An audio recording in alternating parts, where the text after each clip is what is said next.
Soal istiqomah ini saya tidak akan menjelaskan pengertiannya, saya mau cerita saja. Mau dengar nggak? Ini tentang istiqomah. Dalam satu pertempuran, Jenderal Salahuddin Al-Ayyubi bersama tentaranya, tentara Islam, pernah mengalami kekalahan. Karena kalah, banyak yang ditahan jadi tawanan orang-orang kafir, beberapa perwira dan banyak opsir. Tercatatlah ada 3 orang opsir jadi tawanan raja kafir ini. Satu hari raja kafir musyawarah dengan perdana menterinya. Perdana menteri, saya tuan raja, ini tawanan Islam ini enaknya diapain? Kalau enaknya sih dibunuh saja tuan raja, selesai urusan.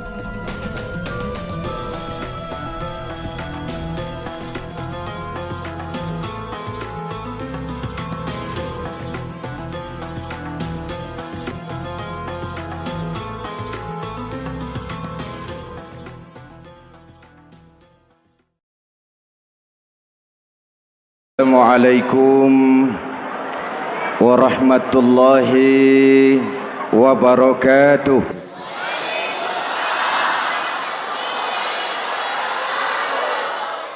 Alhamdulillahi wahdah, sadaqa wa'dah wa nasara 'abdah, wassalatu wassalamu ala man la nabiyya ba'dah, Sayyidina Muhammad ibn Abdullah wa ala alihi wa sahbihi wa mawala, amma ba'du. Saudara-saudara kaum muslimin yang saya cintai, perjalanan waktu telah mengantarkan kita memasuki Ramadan. Kata orang, jauh berjalan banyak dilihat, dan pengalaman adalah guru yang paling bijaksana. Kalau ibadah Ramadan kita berhasil, maka kita yang malam ini pasti bukan kita sebulan yang lalu. Kita yang malam ini adalah kita yang telah ditempa, digojlok, digembleng oleh kawah candra di mukanya Ramadan.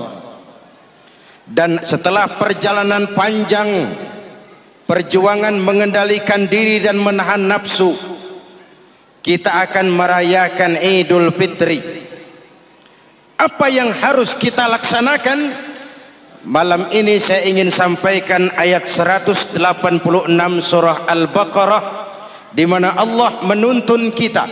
Pertama, walitukmilul iddata, hendaknya engkau sempurnakan jumlah bilangan hari puasamu. Puasa sebulan penuh, bisa 29, bisa 30 hari. Yang bisa ru'yat, punya persyaratan mampu ru'yat, silahkan ru'yat. Yang tidak mampu, ikut yang aman saja, dengerin pengumuman pemerintah, cari amannya saja. Sempurnakan jumlah bilangan hari puasamu. Sebab apa? Puasa itu macam-macam. Ada yang puasa model beduk, depan rapat, belakangnya kosong, cuman pembukaan. Ada juga yang pembukaan, pertengahan, dan penutupan. Ada juga yang penutupan saja, mau dapat Lailatul Qadar.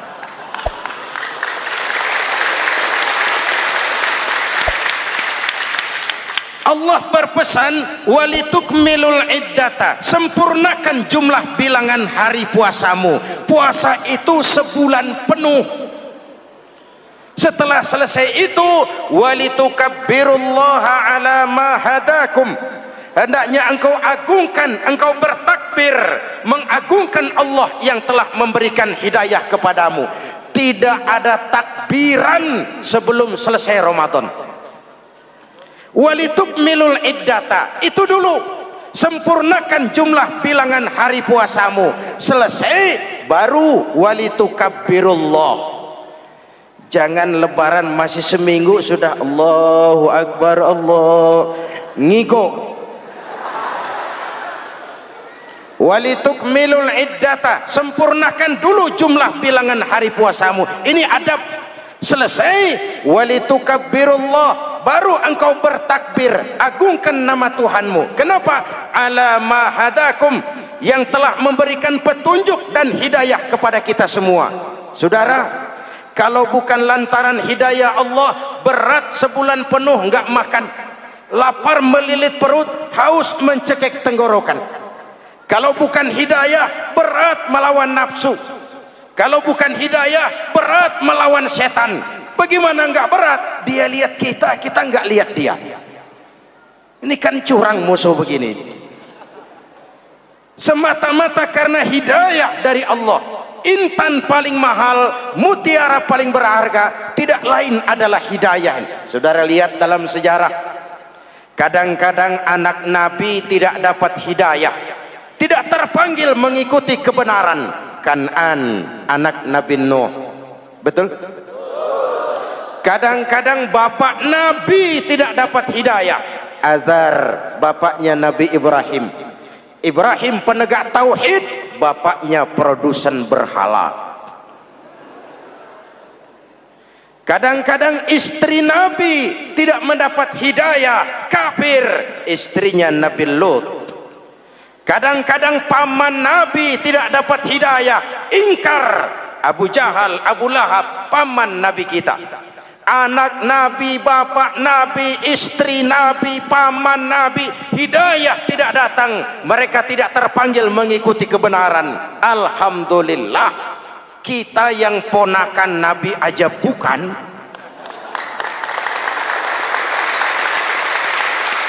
Kita diberikan hidayah. Dengan bekal hidayah itulah kita masuki nuansa Ramadan.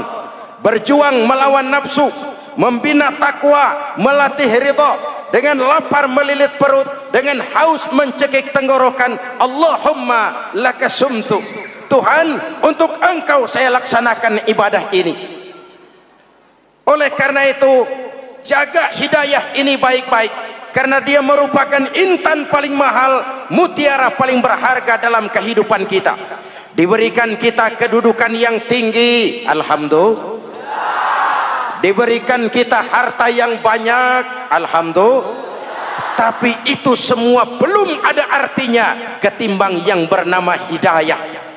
Maka hidayah inilah yang harus kita jaga baik-baik. Hidayah inilah yang harus kita pelihara. Kita bertakbir kepada Allah, mengagungkan nama Allah yang telah memberikan hidayah kepada kita. Kalau tidak lantaran hidayah, berat melaksanakan ibadah puasa sebulan suntuk. Dengan ibadah Ramadan, kita melakukan pemutihan vertikal. Orang yang keluar dari Ramadan dengan ibadah benar, seperti bayi baru dilahirkan oleh ibunya, tidak punya dosa kepada Allah. Idul Fitri, kembali kepada fitrah. Tapi kan kita tidak cuma punya dosa vertikal, kita juga punya dosa horizontal. Kita tidak cuma berdosa kepada Allah, kita juga sering salah kepada sesama manusia. Betul? Inilah momen lebaran itu. Dosa kepada Allah, taubat langsung kepadanya, sonder calok. Dosa kepada sesama manusia, saling memaafkan. Sebab apa? Satu hadis meriwayatkan, selesai sholat id, sahabat mendengar Rasul mengucapkan amin sampai 3 kali. Amin, amin, amin. Heran sahabat, gak ada angin, gak ada hujan, amin 3 kali ya Rasul, ada apa? Kamu nggak tahu? Nggak tahu. Barusan selesai sholat, malaikat Jibril turun. Lalu, Muhammad, saya mau berdoa kepada Allah, mau kamu aminkan? Silakan Jibril, berdoalah, saya akan mengaminkan. Jibril berdoa, Rasulullah amin. Doanya 3 macam permohonan, Nabi 3 kali mengucapkan amin. Kalau malaikat Jibril yang doa, Nabi yang mengaminkan. Kalau bahasa Inggris ilokan. Ilokan nih doa meleset. Apa iya? Ma iya? Apa doanya? Pertama, ya Allah, hari ini 1 Syawal, doa malaikat Jibril, saya mohon kepadamu, jangan engkau terima puasa dan ibadahnya anak yang durhaka kepada ibu bapaknya. Rasulullah mengucapkan amin. Jelas? Belum tentu memang setiap kita orang tua, tapi pasti setiap kita anak. Jikalau anak punya ibu dan bapak, seorang anak yang puasa Ramadan, tarawih malam hari, bayar zakat, tadarus Al-Quran, jikalau sudah durhaka kepada kedua orang tuanya, didoakan oleh malaikat Jibril, diaminkan oleh Nabi supaya puasa dan ibadahnya tidak diterima. Na'udzu. Maka selesai sholat Idul Fitri, tugas yang paling utama minta ridho ibu dan bapak. Satu. Yang kedua, ya Allah, hari ini 1 Syawal, saya mohon kepadamu, jangan engkau terima puasa dan ibadahnya istri yang durhaka kepada suaminya. Rasulullah mengucapkan amin.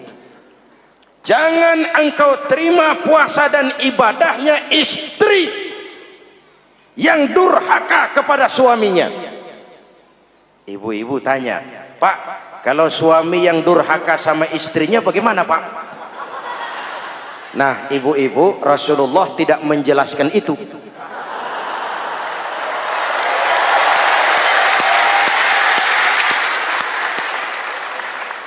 Ya bukannya mau menang sendiri, memang hadisnya nggak sampai ke situ. Cuma nanti di akhirat yang akan disidang habis-habisan, dimintai pertanggungan jawab tentang rumah tangganya adalah suami, bukan istri. Nah, istri itu swarga manut, neraka katut.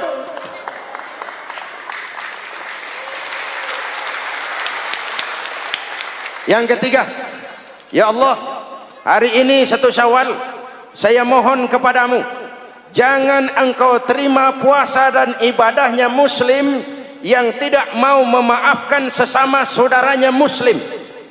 Memberi maaf lebih berat daripada minta maaf, tapi memberi maaf lebih mulia daripada meminta maaf. Kalau kita sudah minta maaf, orang tidak mau memaafkan, itu tanggung jawab dia kepada Allah. Orang macam itu yang tidak mau memaafkan sesama saudaranya, didoakan agar puasa dan ibadahnya tidak diterima oleh Allah Subhanahu. Riwayat lain menceritakan, satu hari Nabi lagi kumpul dengan sahabat. Nabi tanya, saudara-saudara, atadruna manil muflis? Tahu nggak kamu siapa orang yang bangkrut, orang yang sial, orang yang celaka? Siapa? Macam-macam jawaban sahabat. Ada yang bilang, al-muflisu fina man la dirham lahu wala mata'. Menurut pendapat kami, orang yang sial, yang bangkrut, yang kagak punya duit. Apalagi mau lebaran kayak begini. Bangkrut bener. Kadang-kadang yang habis belanja pulang bukan langsung ke rumahnya, ngeneng-ngeneng di depan tetangganya, manas-manasin orang. Hadirin yang saya hormati, semua diukur dengan kacamata materi. Apa jawab Nabi? Bukan. Orang bangkrut bukan yang nggak punya duit. Orang bangkrut itu orang yang nanti di hari kiamat datang menghadap Allah dengan membawa pahala sholat, pahala zakat, pahala puasa, karena di dunia rajin ibadah. Cuman sayang, di sisi lain dia datang bawa dosa karena pernah nyaci maki orang, pernah fitnah orang, pernah makan harta orang dengan cara yang zolim, pernah mengalirkan darah orang dengan cara yang tidak benar. Enak dia setor, Tuhan lapor, ini pahala sholat saya, ini pahala puasa saya, ini pahala zakat saya mau ke surga. Datang orang, ntar dulu Tuhan, sabar.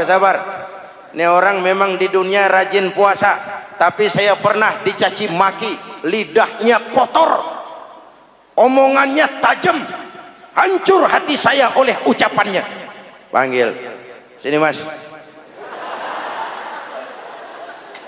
Benar ini orang pernah kamu caci maki, kamu lontarkan kata-kata pedih dan kotor, kasar. Iya, siniin pahala sholatmu, kasihin orang yang kau caci maki, kasihin.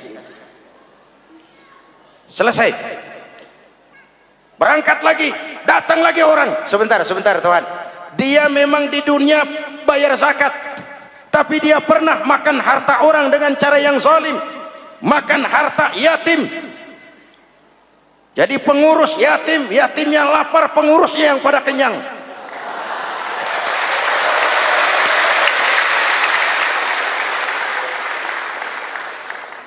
Saya menuntut keadilan. Benar. Siniin pahala zakatmu, kasih orang yang kau makan hartanya. Kalau kebaikannya habis, yang nagih datang terus, apa yang terjadi? Dosa orang yang dia sakiti diambil, diberikan kepada dia. Bangkrut nggak? Pahala dipretelin, dosa dikasih. Modal boros, tagihan utang datang terus. Bangkrut bin bangpak alias sial dangkalan. Tahu sial dangkalan? Itu namanya udah jatuh ketiban ember. Jatuhnya sakit, ketiban embernya bonyok.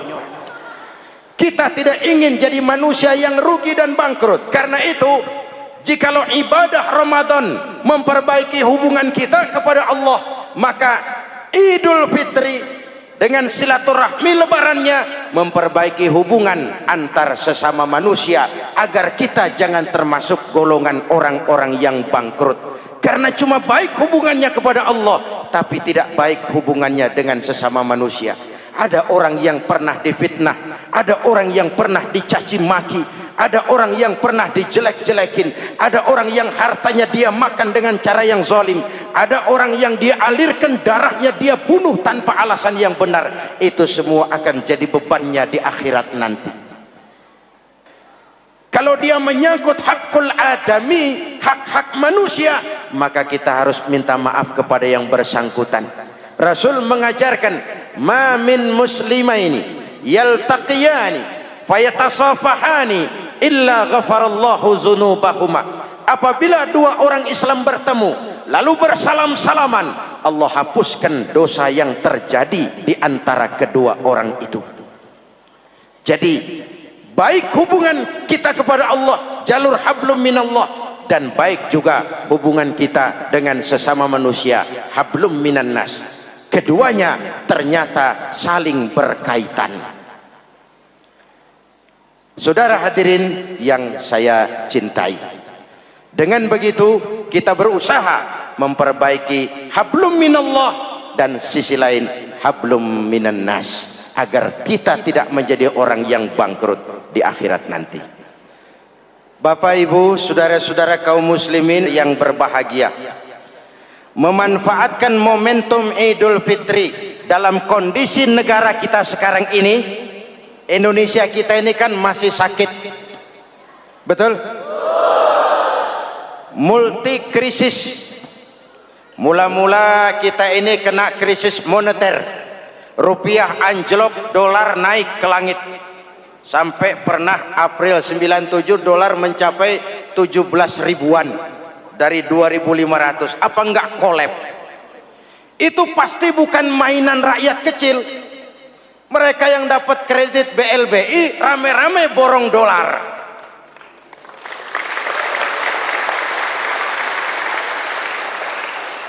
Kita mah bocah kampung boro-boro borong dolar, ngeliat juga tumben.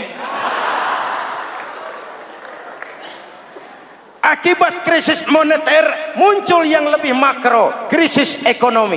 Perusahaan besar ambruk, konglomerat terpuruk, PHK di mana-mana, pengangguran meningkat, kriminal meningkat.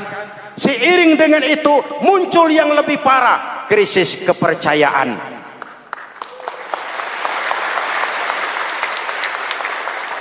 Benih-benih perpecahan bertebaran di mana-mana. Dampaknya masih sangat terasa sampai sekarang ini. Kita lihat sekarang ini, Aceh belum selesai, Papua minta merdeka, Timur Timur cerai. Dalam kondisi seperti inilah momentum Idul Fitri harus jadi lem perekat yang menjaga keutuhan kita.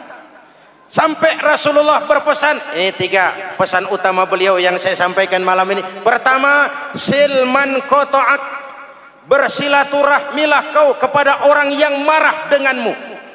Kalau orang baik kita baik lagi, pantas, memang mestinya begitu. Tapi bersilaturahmilah kepada orang yang marah denganmu.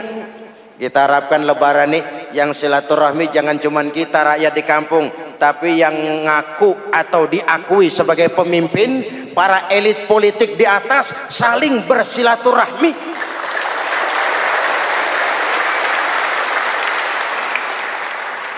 Kalau mereka rukun di atas, kita di bawah ngelihatnya enak. Betul? Tidak ada orang akan di atas kalau tidak disokong dari bawah. Kita ini seperti rumah, walaupun genteng di atas, nggak boleh genteng ngomong seenaknya. Genteng ngomong sama tiang, saudara tiang, kamu enak, saya setengah mati. Hujan kehujanan, panas kepanasan. Kadang-kadang anak-anak nakal saya disambitin. Kata genteng. Yang jadi tiang ngomong, teng. Kata tiang, ngomong jangan sembarangan, teng.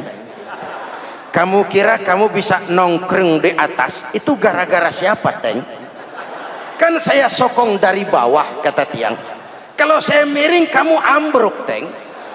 Kamu jadi pejabat tinggi, kamu jadi anggota DPR, kamu jadi anggota MPR, kami rakyat yang angkat.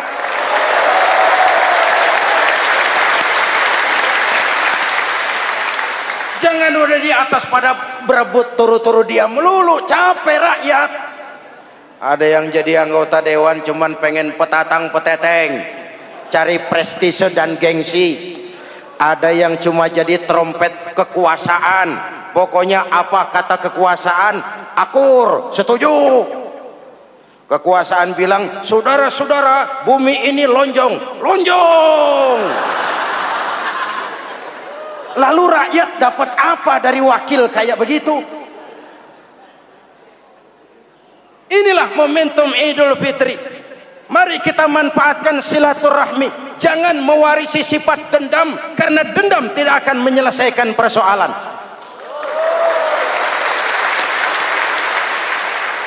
Ini ada warisan sejarah yang nggak sehat. Di zaman Bung Karno, sampai Bung Karno jadi presiden seumur hidup, Bung Karno dikenal sebagai tokoh revolusioner. Nggak sepaham sama Bung Karno, cepat-cepat dianggap ini kontra revolusi. PKI berontak, Bung Karno jatuh, muncul orde baru. Bung Karno disebut orde lama. Yang nggak cocok sama orde baru, wah itu orang orde lama. Lalu reformasi, orde baru lengser, jadi lagi alat yang nggak cocok sama golongannya, wah itu orang orde baru. Kapan selesai urusan? Kalau kita terjebak dengan budaya dendam, naik ini babat itu, naik itu sikat ini, kapan mau selesai? Rasulullah lahir di Mekah, perjuangannya dihambat, dicaci maki, dilontari kotoran onta, sahabatnya dibantai, diancam mau dibunuh, hijrah ke Madinah. Setelah di Madinah jadi besar, tentaranya kuat, pengikutnya banyak, pasukannya hebat. Satu saat beliau masuk kembali ke kota Mekah dengan kekuatan full, tentara yang gagah, Quraisy pucar kacir. Ini nih Muhammad yang dulu kita caci maki, yang dulu kita ancam mau kita bunuh, yang kita usir, sekarang dia masuk dengan tentaranya yang hebat. Kalau dia menuntut balas, habis kita sekarang ini. Apa jawab Nabi? Beliau turun dari punggung onta, lalu pidato dengan tawadu. Saudara-saudara, Al-yauma yaumul marhamah. Ini hari yang penuh kasih sayang. Walaupun dulu kau usir aku dari sini, kau sambiti aku, kau bantai pengikutku, aku datang bukan membalas dendam. Ini hari yang penuh kasih sayang.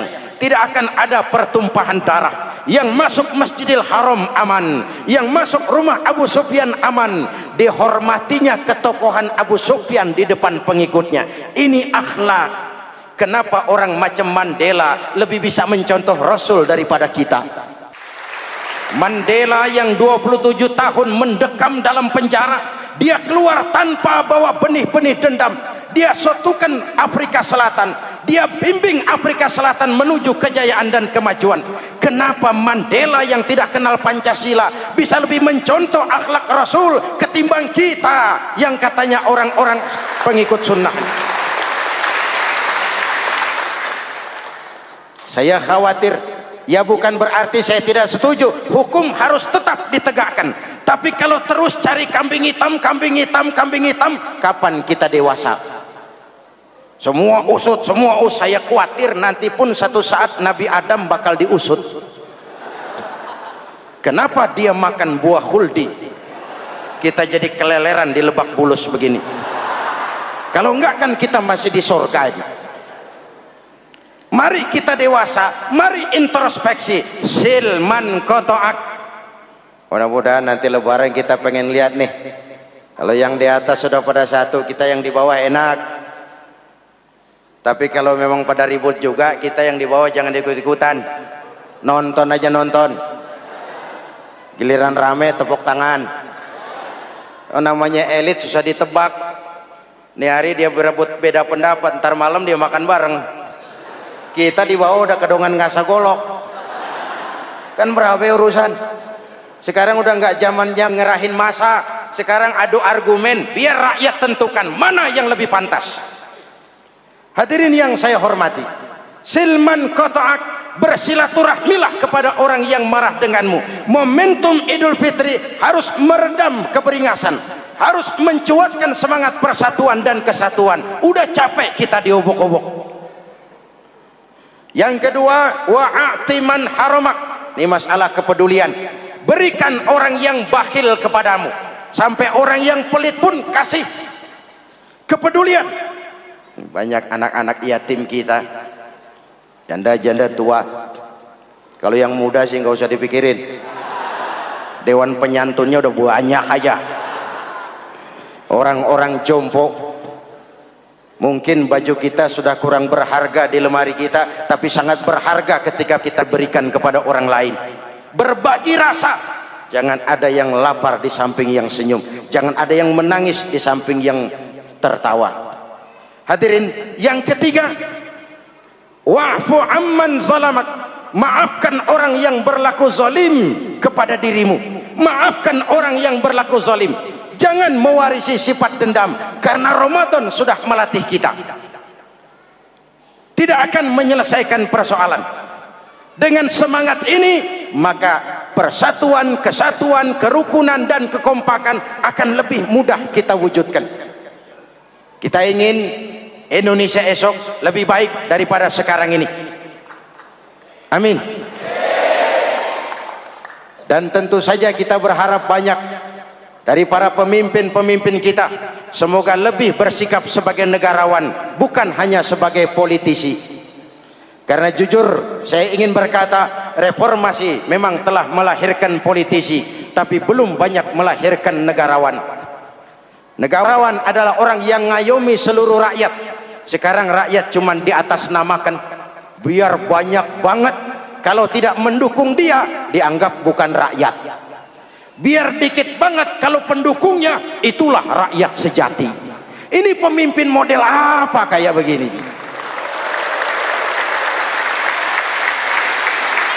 Ini kan mengkamuflase rakyat namanya. Oleh karena itu, mari sama-sama kita baca Fatihah. Kita niat, mudah-mudahan suasana sesudah Ramadan benar-benar kondusif, agar kita bangsa ini bisa keluar dari kesulitan besar yang kita hadapi sekarang ini. Para pemimpin kita semakin kompak dan bersatu, rakyat juga semakin terayomi. على هذه النية وإلى حضرة النبي. الفاتحة. بسم الله الرحمن الرحيم. الحمد لله رب العالمين الرحمن الرحيم مالك يوم الدين إياك نعبد وإياك نستعين اهدنا الصراط المستقيم صراط الذين أنعمت عليهم غير المغضوب عليهم ولا الضالين آمين. بسم الله الرحمن الرحيم. آمين. الحمد لله رب العالمين. اللهم صل على سيدنا محمد وعلى آله وصحبه أجمعين. ربنا تقبل منا صلاتنا وصيامنا وقيامنا وتخشعنا وتعبدنا وتمم تقصيرنا يا أرحم الراحمين. اللهم اجعلنا من السعداء المقبولين ولا تجعلنا من الأشقياء المردودين. اللهم أعز الإسلام والمسلمين وانصر من نصر الدين واخذل من خذل المسلمين. اللهم أفضل ما قلته أنا والنبيون من قبلي لا إله إلا الله.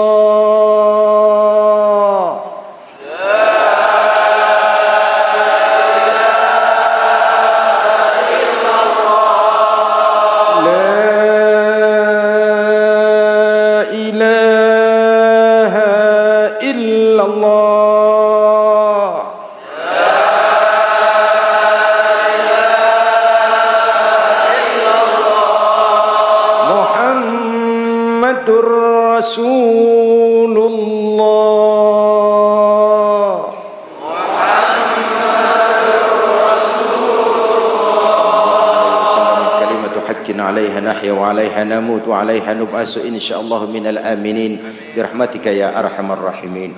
أوصيكم ونفسي بتقوى الله. والسلام عليكم ورحمة الله وبركاته.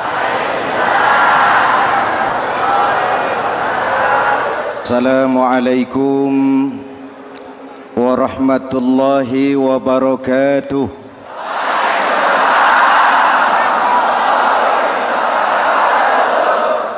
Alhamdulillah wassalatu wassalamu ala rasulillah Sayyidina Muhammad ibn Abdullah wa ala alihi wa sahbihi wa mawala, amma ba'du. Hadirin hadirat ma'asyiral muslimin yang saya cintai, Ramadan adalah madrasah, sekolah, tempat di mana kita banyak sekali belajar tentang hidup dan kehidupan, supaya kita lebih siap menghadapi hidup, supaya kita punya wawasan, supaya kita mampu melihat persoalan jauh ke depan, supaya kita tidak terjebak pada keuntungan sesaat tapi merugikan jangka panjang. Malam ini saya ingin mengajak kita semua melihat kurikulum Ramadan. Pelajaran apa yang diberikannya kepada kita? Pertama, Ramadan mengajarkan kita menjadi orang-orang yang sabar, ulet, dan tahan uji. Ini zaman di mana persaingan tajam. Betul? Jangankan jadi pejabat tinggi, jangankan jadi pengusaha sekarang ini, jadi kiai saja kalau tidak sanggup bersaing,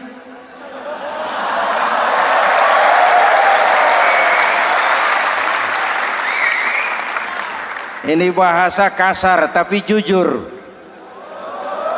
Karena orang sekarang hidup di zaman banyak pilihan. Akibat persaingan yang semakin tajam, orang sering kehilangan kesabaran. Kepengen cepat kaya, lalu tidak sabar. Makan renten, nipu orang, buka peternakan tuyul,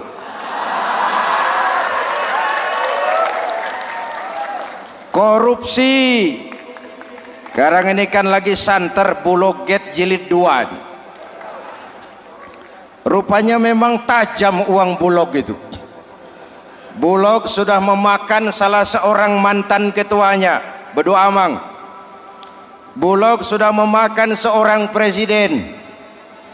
Sekarang Bulog sedang mengarah kepada ketua DPR. Kita lihat hasilnya.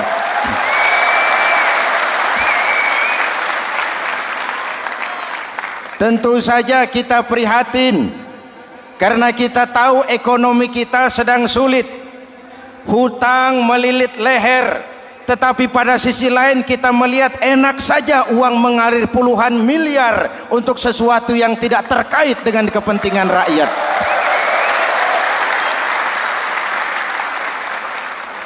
Karena itu puasa mendidik kita sabar, biar lapar melilit perut, biar haus mencekik tenggorokan. Kalau maghrib belum datang, jangan sentuh makanan, jangan ambil minuman, sabar.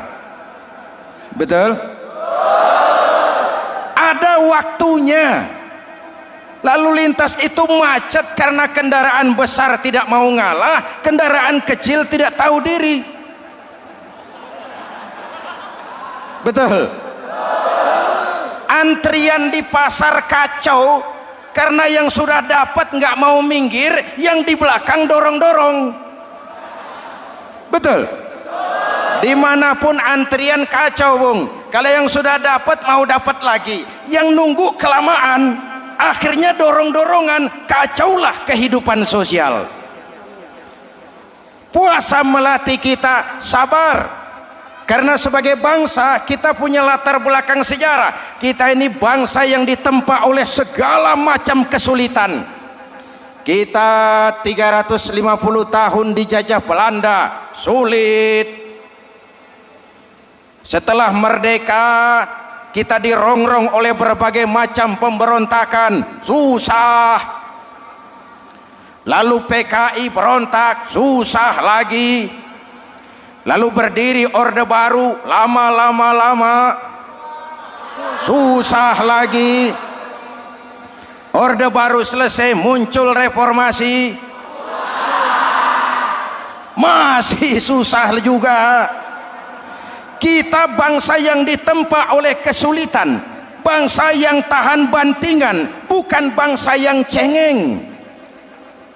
Karena itu mari kita menjadi diri kita. Kita akan gagal kalau kita mau jadi orang lain. Kita akan gagal kalau kita hidup di bawah bayang-bayang orang lain. Jadilah kita diri kita sendiri.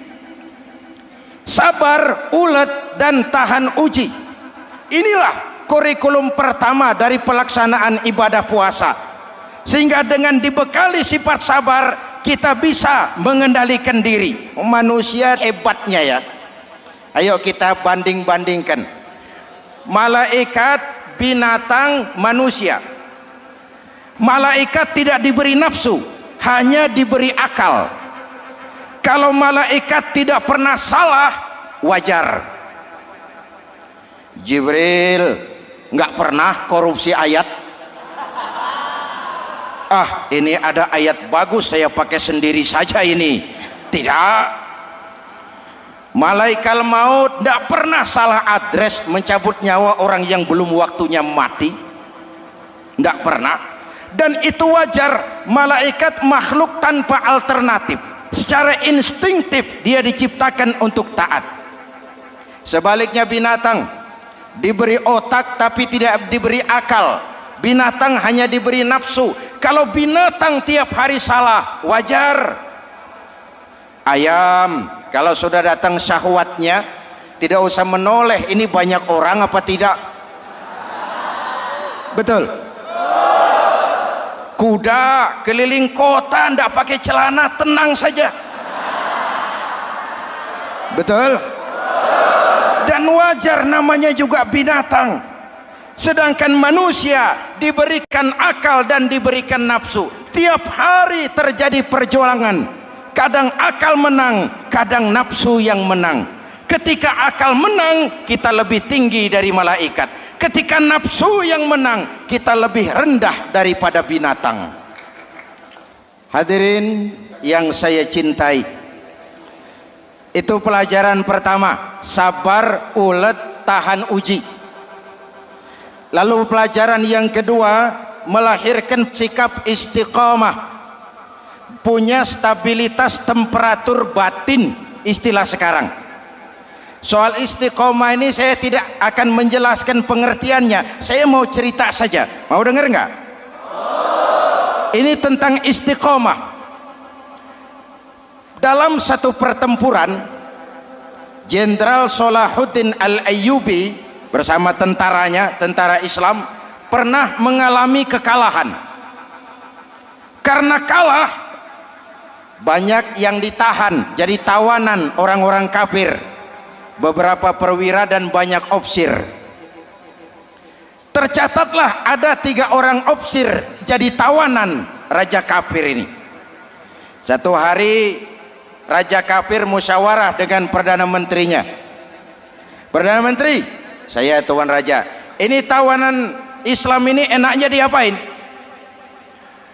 Kalau enaknya sih dibunuh saja tuan raja, selesai urusan.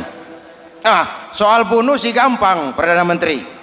Maksud tuan raja, bujuk saja agar dia meninggalkan Islamnya, ikut ke agama kita, nanti kita kasih hadiah. Begitu? Iya, baiklah. Besok saya sidang 3-3-nya. Besoknya ini 3 opsir disidang di tempat terbuka langsung oleh perdana menteri. Mula-mula dipanggil opsir pertama. Opsir pertama, ya perdana menteri, sini. Baik. Kamu tahu kamu siapa? Tahu. Siapa kamu? Tawanan. Iya, kalau tawanan bisa diatur kan? Diatur bagaimana? Kamu mau nggak ikut saya bersama tuan raja meninggalkan Islam agamamu, mengkhianati saudara-saudaramu sebangsa, setanah air, sekeyakinan? Ikut dengan saya, tinggalkan Islam, nanti kamu akan saya angkat jadi pejabat tinggi, gaji cukup, rumah cukup, kendaraan cukup, istri cukup. Tapi kalau kamu menolak, kamu akan saya bunuh. Tuan Perdana Menteri, ya. Apa Anda menyangka selama ini saya berjuang karena kepengen kedudukan yang tinggi? Nih, Tuan menyangka saya berjuang ini karena kepengen harta yang banyak, jaminan hari depan yang memadai? Tidak, Tuan Perdana Menteri. Saya tinggalkan keluarga, kampung halaman, sanak famili, handai taulan. Saya jihad karena mengharap ridho Allah Subhanahu wa ta'ala. Tapi sekarang kamu tawanan kan? Itu resiko perjuangan. Kamu tidak mau meninggalkan Islam? Tidak. Kamu akan saya bunuh. Silakan. Kamu tidak takut mati? Tidak. Kamu berani? Dari kemarin. Apa dikira baru sekarang saya berani? Tuan Perdana Menteri, saya berharap memang saat-saat seperti ini bisa saya temukan. Ibadah saya sedikit, sholat saya kurang, puasa saya kurang. Barangkali dengan jihad saya bersimbah darah, mati di tangan Tuhan, Allah akan mengampuni dosa-dosa saya dan saya dapat tiket untuk mencapai keridhaannya.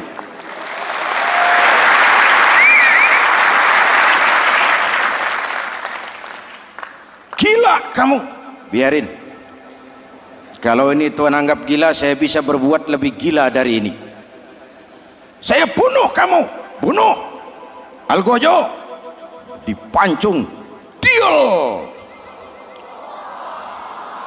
Ini terlepas kepalanya dari badannya, menggeluntung kepalanya ke bawah, jatuh bergelindingan. Itu kepala lepas dari badan, ngaji, baca ayat Quran, sampai Perdana Menteri bingung.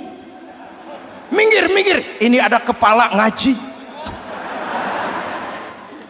Ayatnya yang dibaca, ya ayyatuhan nafsul mutmainnah irji'i ila rabbiki radiyatan mardiyah Wahai jiwa yang tenang, kembalilah kepada Allah dengan diridhoi, masuklah ke dalam golongan hamba-hambaku dan masuklah ke dalam surgaku. Matanya terpejam rapat, bibirnya tersenyum, dia gugur sebagai syahid karena membela keyakinan.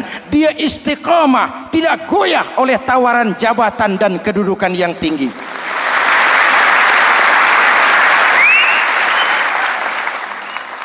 Perdana Menteri geleng kepala, dasar orang Islam.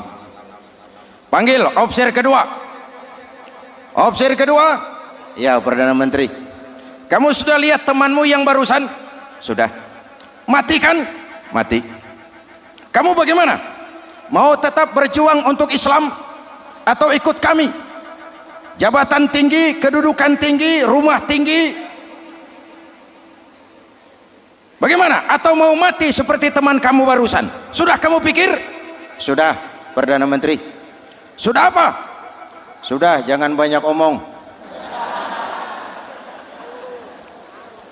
Maksud kamu apa? Saya sudah tidak sabar mau nyusul teman saya yang barusan itu. Saya tidak bayangkan bagaimana disambut oleh malaikat di surga, disambut oleh para bidadari di surga, menggapai ridho Allah. Oh, Perdana Menteri, sudah jangan banyak omong. Kalau mau potong, potong saya.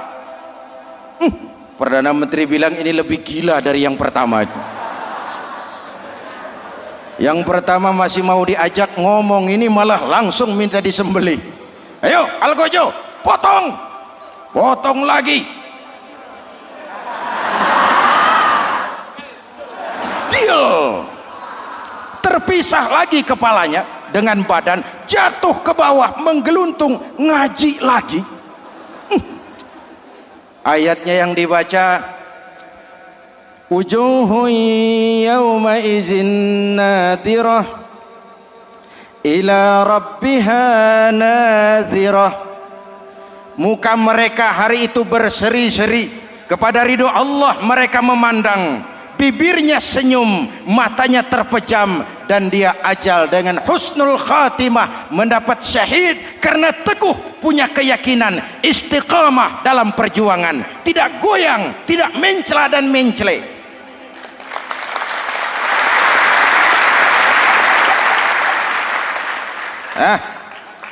Opsir ketiga, sini. Yap, siap Perdana Menteri. Kamu sudah lihat nasib dua orang teman kamu? Sudah. Mati kan? Mati. Kamu mau seperti dia? Oh, tidak Perdana Menteri. Saya tidak mau mati. Daripada mati kan lebih baik hidup. Kamu mau ikut saya? Mau Perdana Menteri. Mau. Gaji besar, rumah besar, kendaraan besar, istri.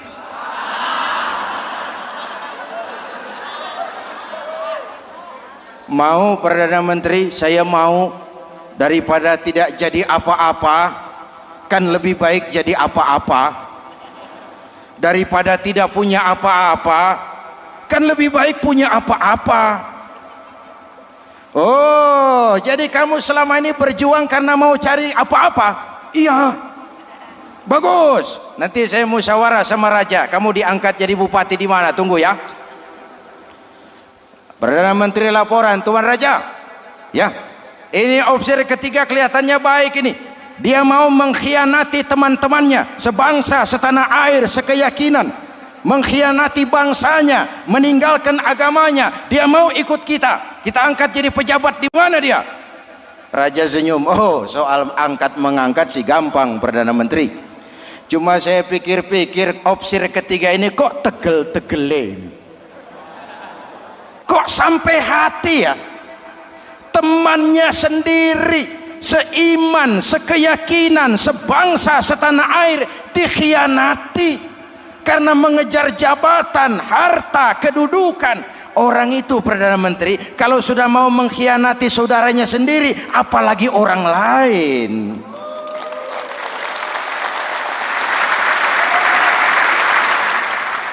Ini opsir ketiga, ini opsir bejat. Anda bayangkan temannya sendiri dikhianati, nanti kalau ada kesempatan kita ditikam dari belakang. Jadi bagaimana Tuan Raja? Malah kalau saya lihat yang dua yang sudah mati itu orang hebat, Perdana Menteri, punya pendirian, istiqamah. Malah kalau bisa yang dua itu dihidupin lagi. Loh, dihidupin bagaimana Tuan Raja, sudah kadung mati. Jadi bagaimana ya opsi ketiga ini? Bunuh, bunuh, bunuh.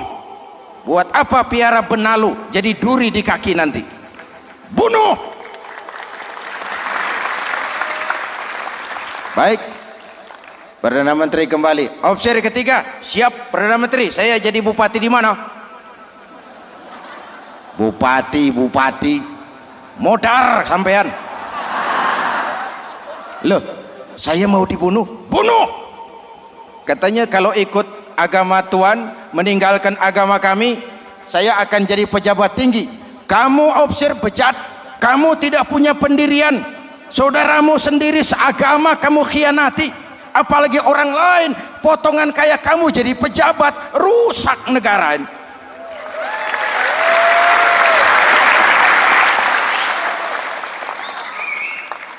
Hadirin hadirat yang berbahagia, saya lanjutkan cerita ini, nanti kesimpulan diambil sendiri-sendiri. Jadi saya mau dibunuh Tuan Perdana Menteri. Ya, kamu mau dibunuh. Tidak jadi pejabat. Tidak. Kamu bejat. Bejat kok mau jadi pejabat. Nanti juga kalau kamu jadi pejabat, paling kerjamu memperkaya dirimu sendiri, paling banter keluargamu dan golonganmu. Rakyat tetap saja tidak terurus.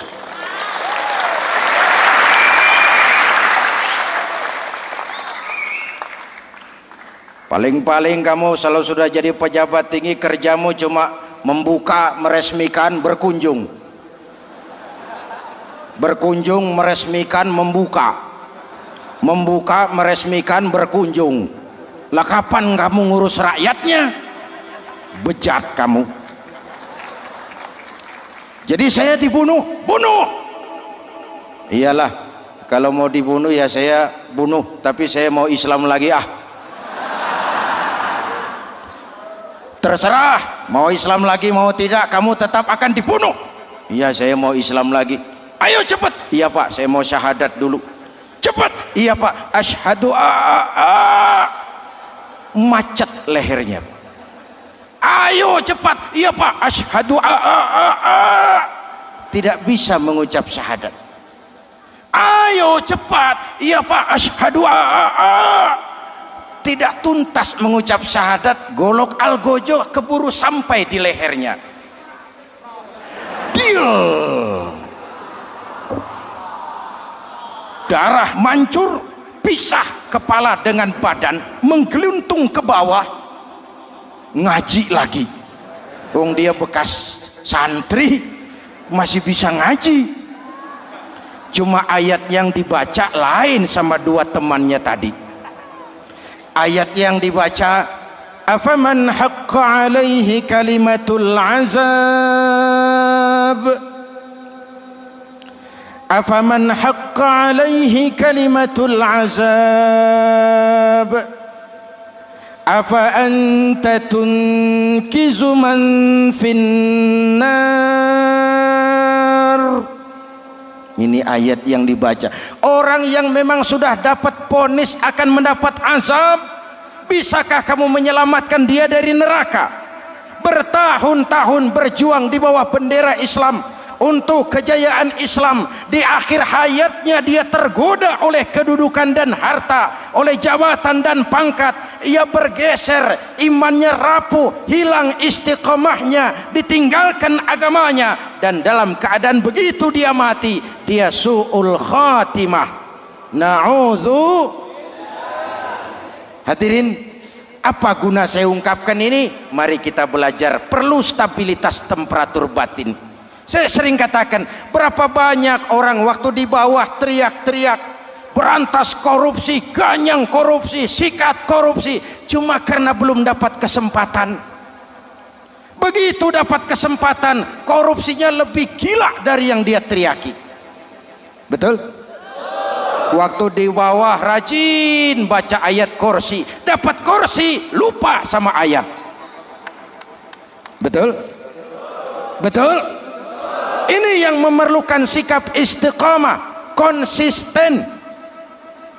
Hanya dengan semangat seperti ini, maka kita tidak akan goyah oleh tantangan yang bagaimanapun beratnya.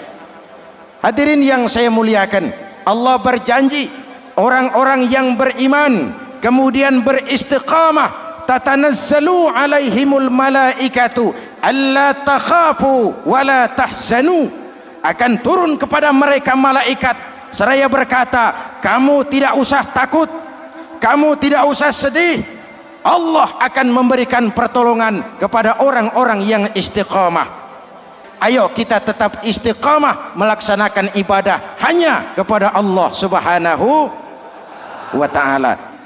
Nah, yang ketiga, ikhlas. Allahumma lakasumtu, untuk engkau saya berpuasa. Orang mau puji atau tidak bukan soal, orang mau lihat atau tidak bukan soal. Kalau sudah berbuat, yang penting karena Allah saja. Keikhlasan itu, kalau amal kita adalah jasad, ikhlas adalah roh. Saudara, hari Jumat jam 9 pagi sudah berangkat ke masjid. Apa tidak bagus? Bagus. Sarungnya baru. Samarinda kelas BHS. Sajadah tebal. Tasbih panjang. Jam 9 sudah berangkat. Iya, padahal sholat jam 12. Betul. Apa pahalanya besar? Nanti dulu. Itu berangkat jam 9 itu maunya apa? Pameran sarung? Atau di dekat masjid ada janda? Atau apa? Disinilah peran keikhlasan. Keikhlasan itu bukan kata. Malah kalau kita, oh saya ikhlas loh, biasanya tidak ikhlas kalau sudah ngomong begitu. Ikhlas itu amalan batin. Puasa ini menyelamatkan kita dari penyakit riya. Saya ingatkan Al-Ghazali bilang penyakit dua macam, penyakit zahir dan batin. Bedanya apa? Pertama, penyakit zahir yang punya lebih tahu dari orang lain, tapi penyakit batin orang lain lebih tahu dari yang punya. Kalau kita punya kanker darah tinggi, kita tahu, orang lain tidak. Tapi kalau kita sombong, hasud, dengki, orang lain kadang-kadang lebih tahu dari kita yang punya. Betul? Yang kedua yang dahsyat, sehebat-hebatnya penyakit zahir cuma merusak dunia, penyakit batin merusak dunia, menghancurkan akhirat. Ginjal mati, darah tinggi mati, tumor mati, kanker mati, leukemia mati, tapi tidak berakibat akhirat. Tidak ada penduduk neraka ditanya, kenapa kamu masuk neraka? Tumor, Pak. Tidak ada. Tidak ada. Sehebat-hebatnya penyakit zahir cuma merusak dunia, tapi penyakit batin merusak dunia, menghancurkan akhirat. Sombong, penyakit batin, di dunia dijauhi orang, di akhirat neraka tempatnya. Kikir, penyakit batin, di dunia dijauhi orang, di akhirat neraka tempatnya. Betul? Maka Al-Ghazali heran, kalau diserang penyakit zahir kita panik, cepat-cepat cari dokter. Tapi kalau diserang penyakit batin kita tenang-tenang saja. Padahal penyakit batin merusak dunia dan lebih hebat lagi menghancurkan akhirat. Maka puasa melahirkan keikhlasan, agar di dalam melaksanakan ibadah cuma kita dan Allah saja. Inilah jiwa dan semangat yang sekarang ini pun sudah mulai menjadi langka. Semuanya karena akhirnya yang subur mental penjilat. Sumuhun dawuh, pasukan kulonuun, barisan asal bapak seneng, pasukan kumaha juragan wae, organisasi oke bos. Kita miskin dengan orang-orang yang punya prinsip, yang berani berkata ya terhadap yang benar, sanggup berkata tidak terhadap yang tidak benar, apa dan bagaimanapun resikonya. Kita terlalu kaya, dengan barisan asal Bapak seneng, pasukan oke bos, organisasi kumaha juragan wae, dan kita miskin dengan orang-orang yang punya kepribadian yang tegar dan istiqomah apapun resiko yang dihadapinya. Jadi dengan keluar dari sekolah Ramadan, semangat keikhlasan makin tumbuh dalam hidup dan kehidupan kita. Ibu bapak hadirin hadirat yang berbahagia, itulah makanya puasa disebut ibadah sirriyah, ibadah abstrak, cuma kita dan Allah saja yang tahu. Ini lebih mendorong semangat keikhlasan.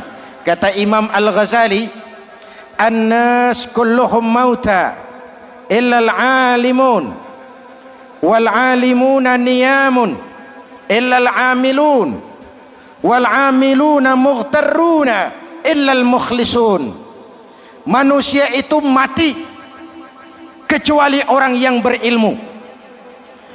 Orang yang berilmu walaupun hidup tidur kecuali yang mengamalkan ilmunya, dan orang yang mengamalkan ilmunya banyak yang tertipu kecuali yang ikhlas di dalam mengamalkan ilmunya. Manusia mati kecuali yang berilmu. Yang berilmu walaupun hidup tidur kecuali yang mengamalkan ilmunya. Yang mengamalkan ilmunya banyak yang tertipu, menyangka amalnya sudah banyak, sholatnya sudah hebat, zakatnya sudah luar biasa, jihadnya sudah mantap. Banyak yang tertipu kecuali yang ikhlas di dalam mengamalkan ilmunya. Jadi amal tanpa ikhlas, jasad tanpa ruh. Itulah makanya nuansa Ramadan dengan ibadah puasa mengembangkan semangat keikhlasan di antara kita semua. Mari kita baca doa sama-sama munajat, mohon pertolongan Allah agar kita diselamatkan dari penyakit riya dan ditumbuhkan semangat keikhlasan. Ala hadhihi niyyah wa ila hadratin nabi. Al-Fatihah. Bismillahirrahmanirrahim. Alhamdulillahi rabbil alamin. Ar-Rahmanir Rahim. Maliki yaumiddin. Iyyaka na'budu wa iyyaka nasta'in. Ihdinas siratal mustaqim. Siratal ladzina an'amta 'alaihim ghairil maghdubi 'alaihim waladdallin. Amin. Bismillahirrahmanirrahim. Amin. Alhamdulillahi rabbil alamin.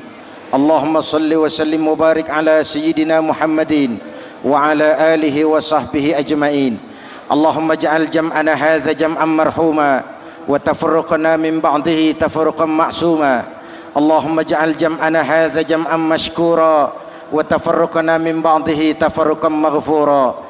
Allahumma ja'alna minas su'ada'il maqbulin wa la taj'alna minal ashqiya'il mardudin. ربنا تقبل منا صلاتنا وصيامنا وقيامنا وتخشعنا وتعبدنا وتضرعنا وتمم تقصيرنا برحمتك يا أرحم الراحمين. اللهم أصلح من في صلاحه صلاح المسلمين. اللهم أهلك من في هلاكه صلاح المسلمين. Ya Allah, dengan sepenuh perasaan dan pengharapan, dengan segala keremahan dan kerendahan, kami bermohon kepadamu, berikan kami kekuatan zahir dan batin, berikan kami kesabaran dan ketabahan, sikap istiqamah dalam mengarungi hidup yang penuh ujian ini. Karuniakan kepada kami pemimpin-pemimpin yang takut kepadamu dan sayang kepada kami. Rabbana hab lana min azwajina dhurriyyatina qurrata a'yun waj'alna lil muttaqina imama.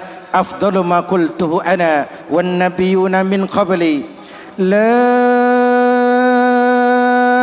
ilaha illallah.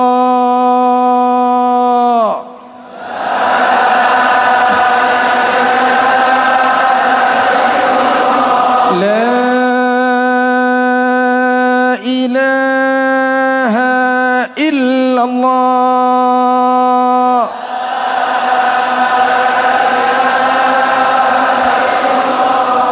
Muhammadur Rasulullah.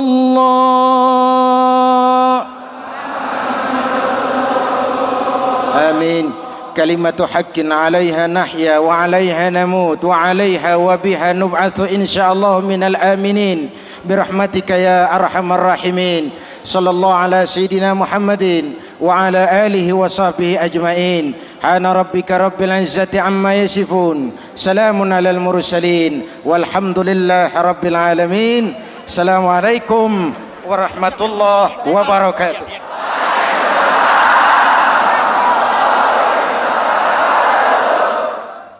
Assalamualaikum warahmatullahi wabarakatuh.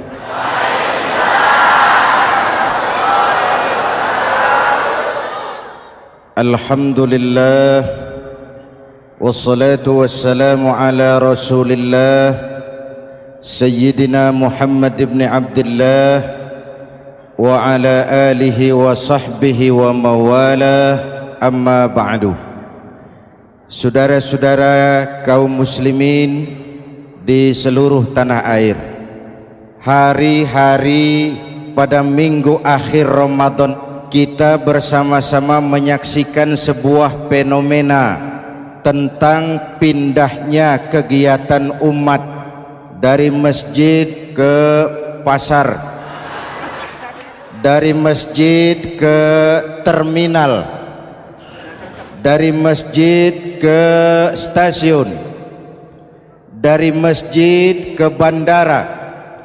Apa boleh buat, itulah wajah kita. Bahwa lebaran artinya mudik, bahwa lebaran artinya baju baru dan makanan. Lebaran berbeda dengan Idul Fitri. Lebaran adalah tradisi yang setiap kita boleh ikutan. Siapa saja boleh ikut lebaran, tapi tidak tiap orang bisa merayakan Idul Fitri. Mau puasa atau tidak puasa boleh lebaran, tidak dilarang sama petugas keamanan.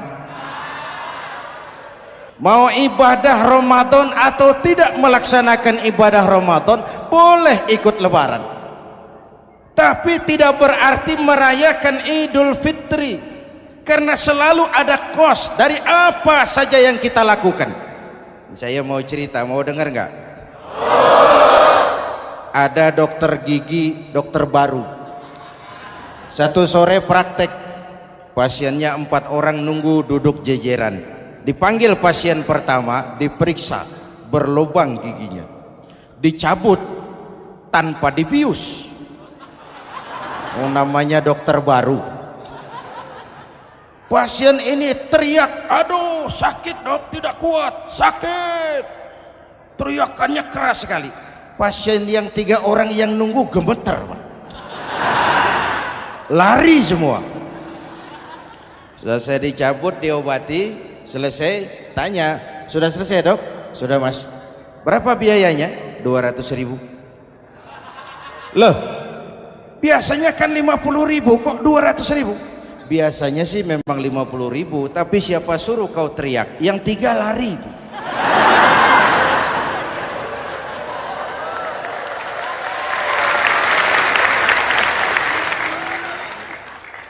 Cerita pendek ini ingin berpesan kepada kita, selalu ada ongkos yang harus kita bayar dari apa saja yang kita lakukan.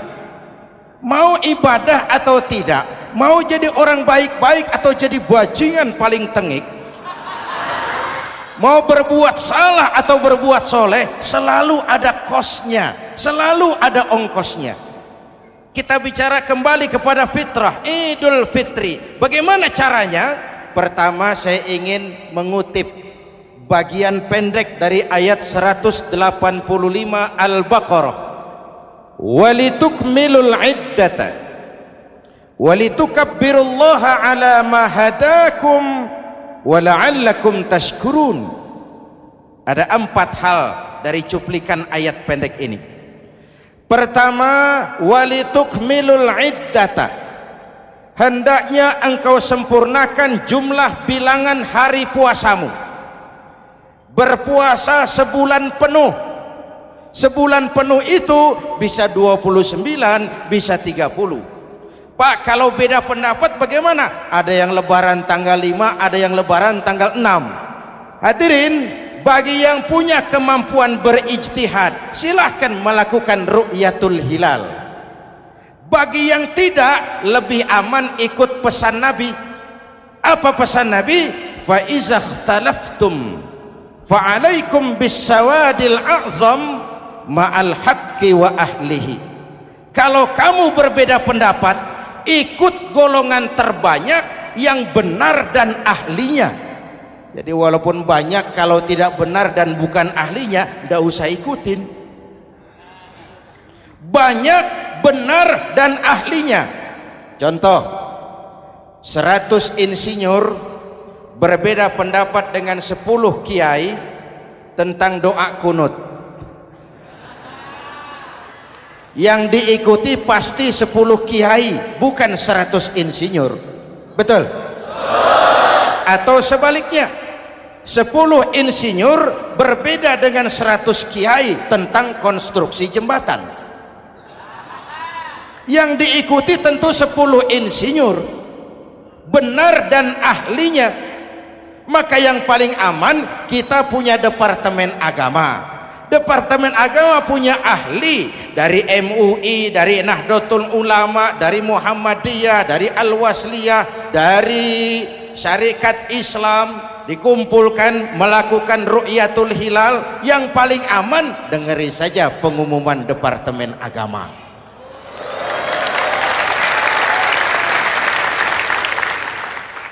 Tapi tetap menghormati mereka yang meyakini 1 Syawal jatuh pada tanggal 5. Beda boleh, marah jangan. Jelas? Saudara boleh suka tempe, tapi jangan menghina orang yang tidak suka tempe. Saudara boleh senang tahu, tapi jangan ngenyek karo wong yang senang tahu. Hadirin yang saya hormati, walitukmilul iddata. Kalau mau kembali kepada fitrah, sempurnakan jumlah bilangan hari puasamu. Makna sempurnakan di sini 2, sempurnakan 1 bulan penuh dan sempurnakan semangat puasamu. Walaupun Ramadan berakhir, puasa jangan selesai. Kenapa? Tangan kita masih tetap terus puasa dari mengambil yang bukan milik kita. Lidah kita walaupun Ramadan sudah selesai tetap berpuasa dari memfitnah dan menggunjing orang lain. Kaki kita walaupun Ramadan sudah selesai tetap puasa dari berjalan ke tempat yang tidak baik. Perut kita tetap berpuasa dari kemasukan barang-barang yang haram. Sempurnakan semangat puasamu. Sikap disiplin, sikap jujur, merasakan kehadiran Allah dekat dalam hidup. Nih contoh ringan. Tadi waktu asar dan zuhur, saudara sholat apa tidak? Sholat. Waktu sebelum sholat kan berwudu. Ketika berwudu kan berkemur. Umpama waktu berkemur itu saudara korupsi, sedikit saja airnya saudara minum, saya yakin jangankan petugas keamanan, teman wudhu sebelah pun tidak akan tahu kalau waktu berkemur saudara korupsi. Kalau selesai Ramadan ini diterjemahkan, insya Allah negara kita bersih, berkurang korupsinya. Hadirin yang saya cintai, saya kembali kepada pesan Al-Baqarah 185 tadi. Walitukmilul iddata, sempurnakan jumlah bilangan hari puasamu. Puasa sebulan penuh dan kemudian lanjutkan semangat Ramadan. Disiplin, merasakan diri di bawah pengawasan Allah. Sekarang ini Allah ditekan. Kita iman dalam ucapan tapi sekuler dalam perbuatan. Tuhan cuma ada di masjid, di kantor Tuhan hilang, maka korupsi merajalela. Tuhan cuma ada di masjid, di pasar Tuhan hilang, maka timbangan tetap curang. Iman dalam ucapan tapi sekuler dalam perbuatan. Kalau jiwa dan semangat Ramadan kita bisa terapkan, insya Allah korupsi akan berkurang. Sekarang kan kita prihatin, yang tadinya teriak-teriak wong cilik malah ribut rumah mewah. Yang tadinya teriak-teriak rakyat kecil sekarang malah ribut soal villa 5 miliar. Ini kan menyedihkan, memilukan dan memalukan, tidak punya sense of crisis. Nah, saya juga nggak tahu apa itu. Udah dengerin aja, kenapa sih? Usil bener. Padahal ekonomi kita masih terpuruk, lapangan kerja sulit, jumlah pengangguran rata-rata 2 juta orang per tahun. Lapangan kerja baru sulit terbuka karena investor, jangankan yang dari luar mau masuk, yang di dalam siap-siap keluar. Terakhir kita dengar Sony, pabrik elektronik besar, mau cabut lagi, pindah invest ke Taiwan, menyusul pabrik silet yang di Ciputat itu. Ketika ditanya apa investasi di Cina lebih murah, tidak, dia bilang lebih mahal, cuma lebih pasti. Di Indonesia murah, cuma mejanya kebanyakan, biaya siluman, namanya siluman nggak karu-karuan, keluar uang banyak, urusan tidak pasti, capek. Disahkan undang-undang penyiaran yang justru ditolak oleh masyarakat penyiar sendiri. Industri penyiaran bakal kolaps karena sekarang ini boro-boro mereka industri televisi mau break even point, mau pulang modal, dengan ke depan bisa bangkrut. Akibatnya bisa kita pastikan, jumlah pengangguran makin bertambah. Hadirin yang saya hormati, kita memang setuju jangan terlalu mengadopsi siaran-siaran televisi dari luar, kita harus punya filter. Tapi pada sisi yang sama kita juga harus memperhatikan lapangan kerja buat rakyat kita ini. Walitukmilul iddata, sempurnakan jumlah bilangan hari puasamu. Kalau jumlah hari puasa sudah sempurna, tuntunan yang kedua dari Al-Quran, walitukabbirullah, hendaknya engkau agungkan nama Tuhanmu. Takbiran. Takbiran itu bisa sendiri, bisa berjamaah, bisa di rumah, bisa di masjid, bisa di surau, bisa dengan pawai keliling, asal dilaksanakan dengan tertib dan tidak mengganggu lalu lintas umum. Prakteknya yang terjadi, pawai keliling itu mengganggu ketertiban umum, perang petasan,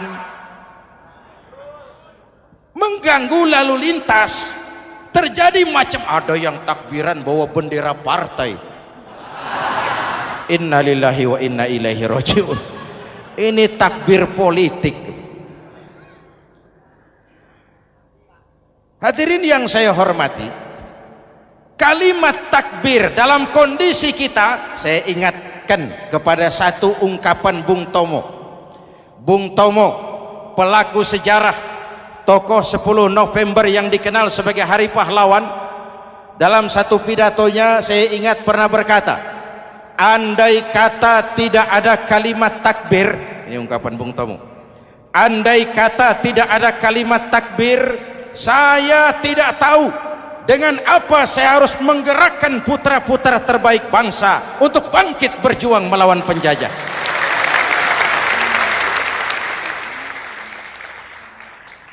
Ketika Allahu Akbar itu londo, kelihatannya kecil, meriam nggak meleduk. Dahulu orang-orang tua kita cuma ada 2 kata, merdeka atau mati. Tidak berpikir nanti kalau menang dan merdeka saya jadi wali kota di mana.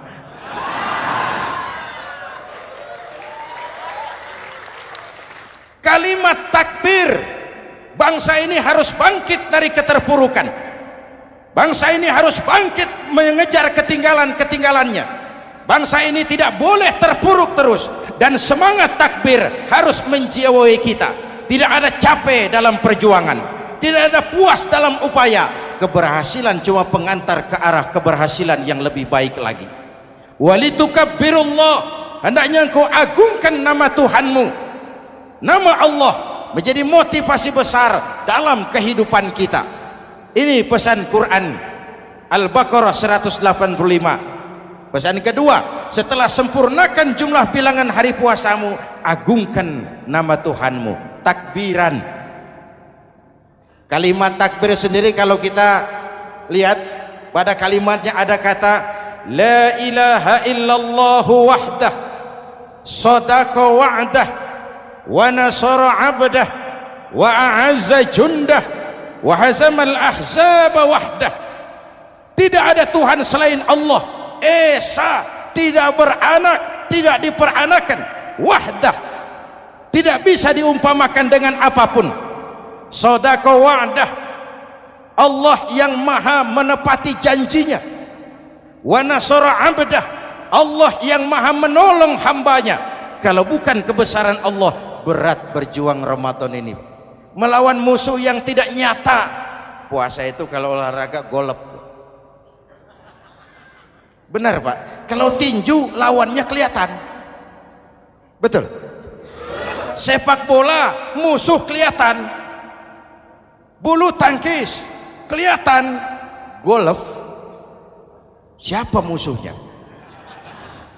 Itulah puasa, menghadapi musuh yang tidak kelihatan.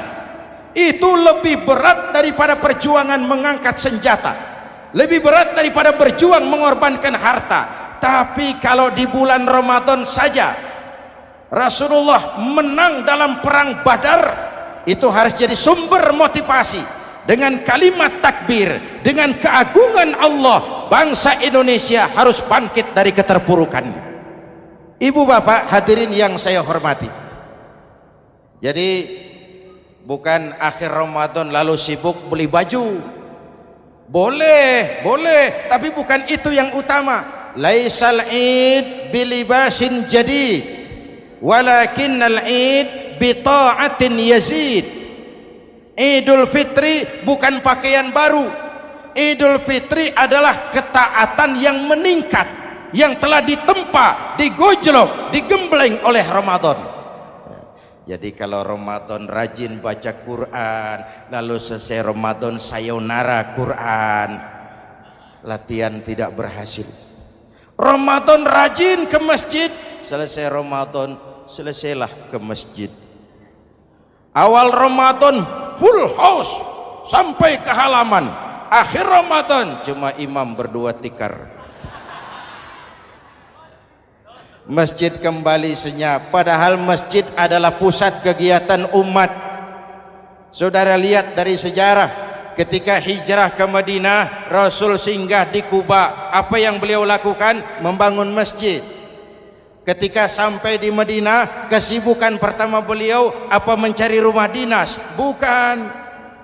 Kesibukan pertama beliau mencari lokasi di mana membangun masjid. Isra dan Mi'raj, perjalanan besar dimulai dari masjid ke masjid. Ini indikasi masjid memang merupakan pusat kegiatan umat. Umat Islam dengan masjid seperti ikan dengan air, tidak boleh pisah. Ada ikan yang tidak betah di air? Ada. Ikan mau modar. Kalau umat sudah mulai menjauhi masjid, jiwanya yang akan mati. Kalau jiwanya mati, jasadnya masih hidup, itu namanya bangkai berjalan. Walitukabbirullah, engkau agungkan nama Tuhanmu. Takbiran, setelah berjuang penuh membina takwa, mengharap ridho, mengendalikan nafsu. Ingat loh, puasa itu bukan menghilangkan nafsu, mengendalikan, menempatkan pada tempatnya. Manusia tanpa nafsu bukan manusia, tapi manusia yang disetir nafsu turun jadi binatang, bahkan lebih rendah daripada binatang. Puasa ini menempatkan nafsu di tempatnya. Hai laki-laki, kamu nafsu sama perempuan? Betul Pak. Perempuan suka laki-laki? Betul Pak. Boleh lewat sini, lewat pintu yang disebut nikah. Ini nafsu disalurkan lewat pintu yang disebut nikah. Jangan seperti ayam kawin tiap malam nikah tidak mau.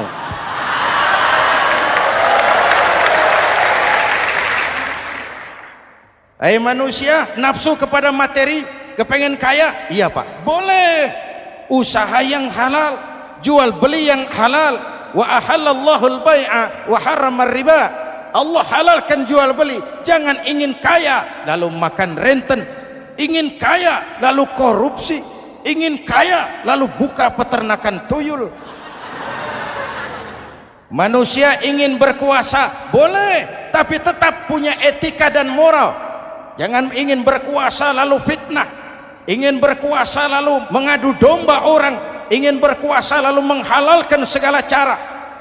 Puasa menempatkan nafsu pada tempatnya. Manusia yang dikendalikan nafsu lebih puas daripada binatang. Saya punya ungkapan lama, sebuas-buasnya kerbau makanannya tetap rumput. Saya belum pernah dengar ada kerbau terlalu buas lalu makan roti.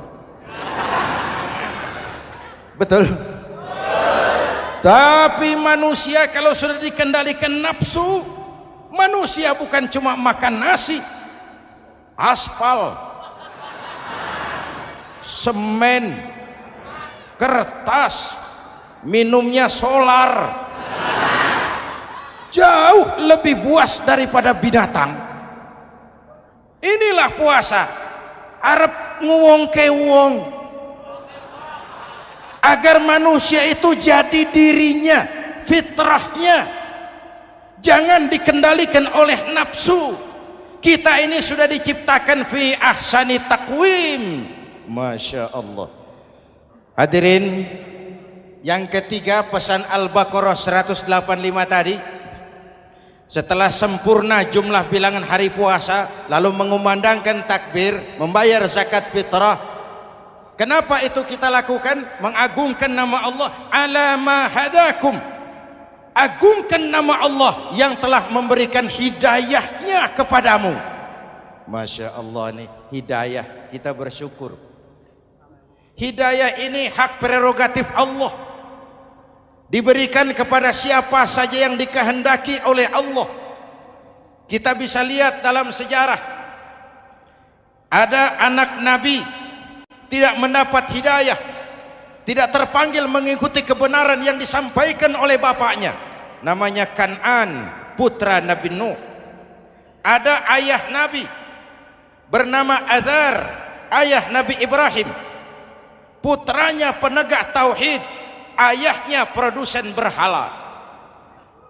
Ada istri Nabi, istrinya Nabi Lut, tidak mendapat hidayah, tidak terpanggil mengikuti kebenaran. Lalu Abu Jahal, Abu Lahab, paman Nabi, melihat Nabi, menyaksikan mukjizat, mendengar wahyu, melihat tutur kata Nabi, hidayah tidak datang kepada dia, maka mereka tidak terpanggil mengikuti kebenaran. Kita alhamdulillah keponakan Nabi saja bukan, mendapat yang namanya hidayah ini. Ini harus kita pelihara, kita jaga baik-baik, karena ini merupakan hak prerogatif Allah. Yahdi man yasha, diberikan kepada siapa saja yang dikehendakinya. Hadirin, sembari kita mengambil pelajaran tentang Kan'an yang tidak dapat, putra Nabi Nuh. Ini saya ngambil bagian cerita sejarah, masih mau dengar? Nabi Nuh diberi umur 950 tahun, berdakwah sepanjang hidup. 800 tahun beliau dakwah, dapat pengikut tidak lebih 80 orang, rata-rata 10 tahun satu. Yang dihadapi ini umat yang kurang ajar, bandel, bajingan, tengik. Kalau diceramahi, telinganya ditutup dengan tangannya. Ini saking kurang ajarnya ini umat. Diberikan dakwah, telinganya ditutup dengan tangan. Nabi Nuh ketika di puncak kesabarannya munajat, ya Rabb, bagaimana Nuh? Siang malam saya berdakwah kepada umat ini, saya sampaikan risalahmu, saya canangkan seruanmu, saya sampaikan ajaranmu. Inni da'autu qaumi lailan wa nahara, siang malam saya berdakwah kepada umat. Wa inni kullama da'autuhum ja'alu asabi'ahum fi adhanihim, tiap kali saya sampaikan dakwah kepada mereka, mereka tutup telinganya dengan tangannya. Saya tidak sanggup menghadapi umat seperti ini ya Allah. Habis mau kamu bagaimana sikat saja sudah semua ini, bikin mati saja. Nanti kalau punya anak, anaknya kafir lagi. Lebih baik bapak moyangnya, mbah-mbahnya sikat semua. Rabbi la tazar 'alal ardi minal kafirina dayyara, jangan disisakan orang kafir, habisin semua. Itu mau kamu? Iya. Buat kapal Nuh, nanti aku turunkan banjir. Dengan apa saya membuat kapal ya Rabb? Pakai kayu Nuh. Kayunya dari mana ya Rob? Dari pohon tentu. Pohonnya belum ada ya Rob, tanam dulu Nuh. Membuat kapal kayunya nanam pohon dulu. Apa artinya? Perjuangan bukan simsalabim abragedabra. Perjuangan bukan makan lombok, ini hari dimakan, ini hari pedas. Perjuangan itu proses. Ada keringat, ada air mata, ada darah, tempo-tempo nyawa. Itulah perjuangan. Sudah pohon ditebang, buatkan kapal di tengah kampung. Umat unjuk rasa lagi. Nuh makin gila. Bikin kapal di tengah kampung, mau belayar kemana? Selesai Nuh, selesai ya Rob. Naik. Orang-orang yang beriman bersamamu naik, binatang serba sepasang naik, naik Nuh, naik orang beriman naik, binatang serba sepasang. Gerimis mulai turun. Setelah kapal semua terisi, Nabi Nuh kontrol, sudah naik semua, sudah Nuh. Mas Bejo ada, bawa painem, naik sudah masuk. Oke, Kan'an anak saya ikut tidak naik kapal. Kami tidak lihat Nuh turun ke bawah. Ada Kan'an, kami tidak lihat Nuh naik ke atas buritan. Kelihatan Kan'an tidak ikut naik kapal, kumpul bersama orang kafir di daratan. Inilah potret kehidupan, kumpul dengan orang-orang kafir. Berapa banyak anak-anak kita tidak mau ikut orang tuanya ke masjid, kumpul dengan orang-orang kafir di tempat maksiat. Nuh karena sayang kepada anak, dari atas kapal memanggil, ya bunayya rkam ma'ana. Ya, ini bahasa orang manggil Pak. Kan'an kesini nak, naik kapal sama papi. Ini terjemahan bebas. Jawab Kan'an di bawah, tidak mau Pak, saya di sini saja. Jangan nak, Allah sedang murka, akan turun banjir. Kalau datang banjir Bapak, sa'awi ila jabalin ya'simuni minal ma', saya akan naik ke gunung tinggi yang bisa menyelamatkan saya dari banjir. Kan'an naik ke gunung tinggi, gunung pun tenggelam dihantam banjir. Dalam puncak kepedihan, Nabi Nuh akhirnya sadar, ya Allah, kalau orang kafir tenggelam memang saya yang minta, tapi Kan'an kan anak saya. Nuh, anggap Kan'an bukan anakmu. Wa innahu amalun ghairu salih. Nuh sadar, akhirnya bilang, ana urid wa anta turid wallahu fa'alun lima yurid. Aku punya kemauan, kau Kan'an punya kemauan, Allah juga punya kemauan. Kemauan Allah lah yang akhirnya jadi kenyataan. Nek sekarang juga kita ngadepi musim banjir. Bukan banjir air saja, banjir peradaban-peradaban yang masuk ke negeri kita. Banjir maksiat, banjir munkarot.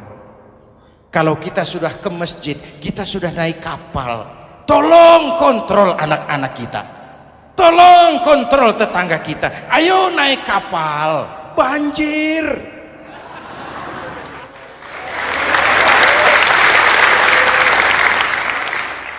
Ditutup ayat ini dengan wala'allakum tashkurun, atas hidayah yang diberikan kepada kita. Kita bisa melaksanakan ibadah Ramadan, bisa takbiran, dan diakhiri dengan ungkapan tasyakkur, tasyakkur dan tafakkur, mensyukuri nikmat. Saya berulang kali mengingatkan, nikmat bisa berubah menjadi azab kalau kita tidak pandai mensyukurinya.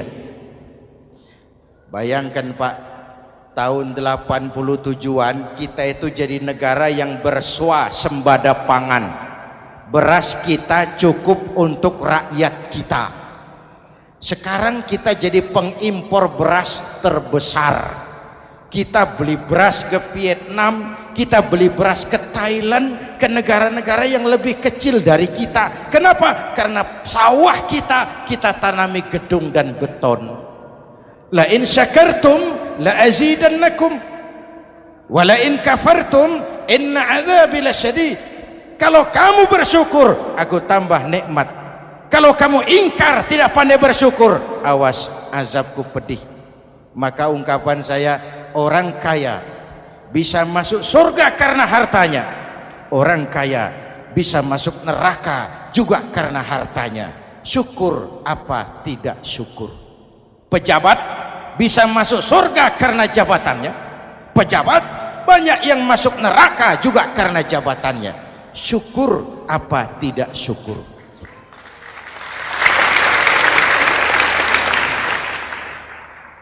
Orang alim, kiai bisa masuk surga karena ilmunya.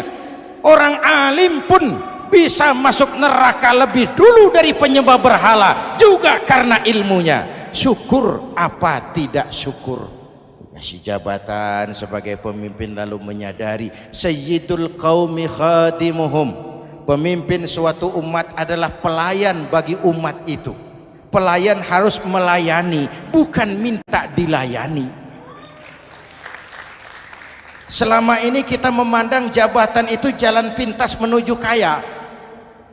Jabatan itu artinya kekuasaan dan fasilitas, maka yang lahir rampok-rampok baru.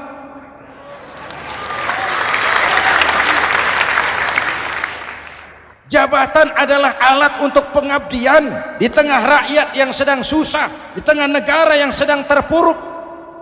Kita memerlukan pemimpin-pemimpin yang sadar sayyidul qaumi khadimuhum. Pemimpin suatu kaum adalah pelayan bagi kaum itu sendiri. Ibu bapak hadirin yang saya hormati, dengan mensyukuri itu maka makna Idul Fitri meresap kembali kepada fitrah kita sebagai manusia. Fitrah kesucian. Secara sederhana orang gambarkan kembali kepada fitrah seperti bayi baru dilahirkan oleh ibunya, bersih, suci, tanpa dosa, lantaran sudah dibersihkan oleh ibadah Ramadan. Tapi para ulama khalaf ada yang mengartikan fitrah itu kecenderungan kepada kebajikan, kecenderungan kepada kebaikan. Itu juga fitrah. Kembali kepada fitrah manusia, kecenderungan untuk berbuat baik. Kita lahir bayi tidak punya dosa, betul? Tidak ada dosa warisan dalam Islam. Kalau harta warisan ada, dosa warisan tidak. Karena itu dalam Islam juga tidak ada penebusan dosa. Kalau dosa bisa ditebus dengan uang, tentu Menteri Keuangan nomor 1 masuk surga.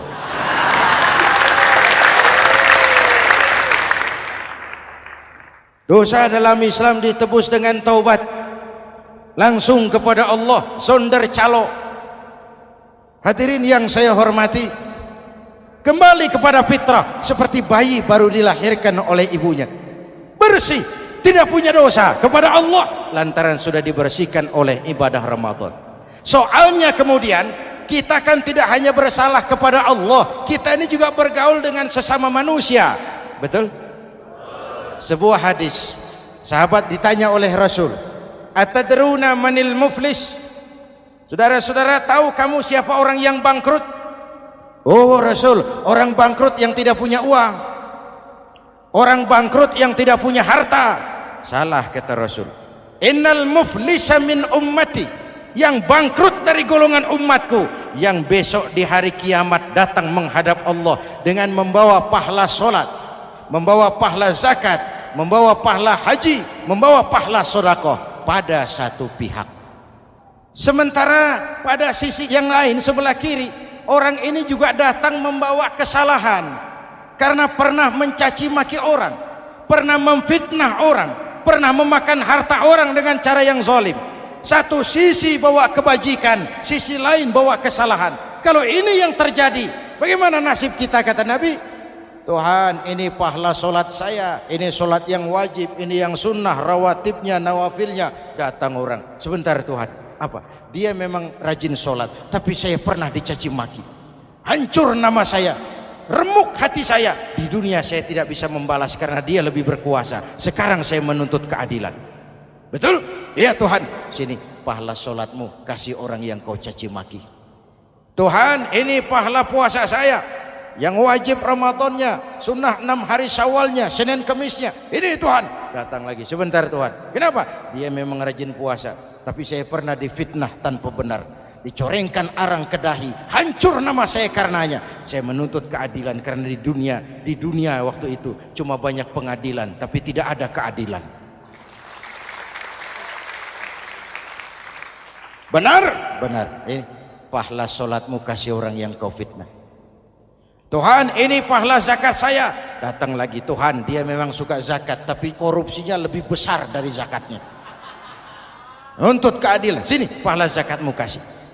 Kalau habis pahala kebaikan, orang yang menuntut masih banyak, diambillah dosa orang yang kita sakiti, diberikan kepada kita. Pahala dipreteli, dosa diberikan. Apa enggak bangkrut? Ibarat orang dagang, modal habis, tagihan hutang datang terus. Kenapa? Orang ini cuma baik hubungannya kepada Allah, tapi tidak baik hubungannya dengan sesama manusia. Karena itu dalam konteks dengan fitrah, manusia makhluk yang fitrah. Apa fitrah itu? Pertama, manusia makhluk yang bertuhan, itu fitrah. Mengingkari Tuhan, mengingkari fitrah. Yang kedua, manusia makhluk sosial, zon politikan, itu fitrah. Kita tidak bisa hidup sendiri. Betapa dan siapapun kita memerlukan yang lain. Maka nuansa Ramadan intinya adalah silaturahmi. Nuansa Idul Fitri silaturahmi antar sesama kita. Ada baiknya saya ingatkan lagi sebuah hadis. Masih mau dengar?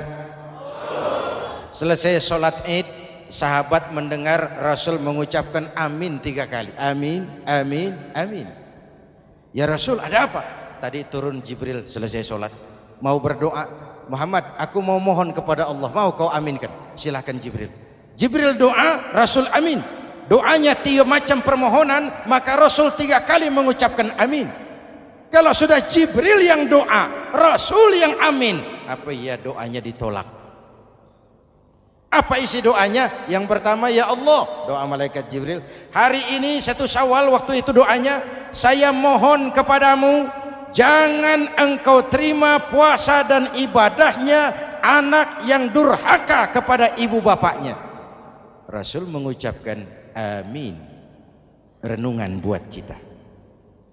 Itu sebabnya barangkali sesibuk-sibuk di Jakarta masih mau mudik nemui orang tua.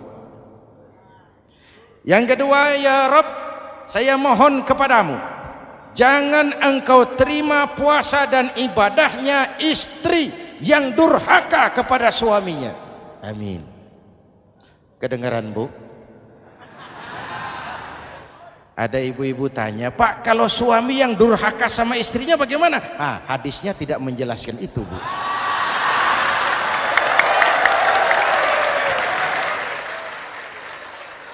Lo menang sendiri.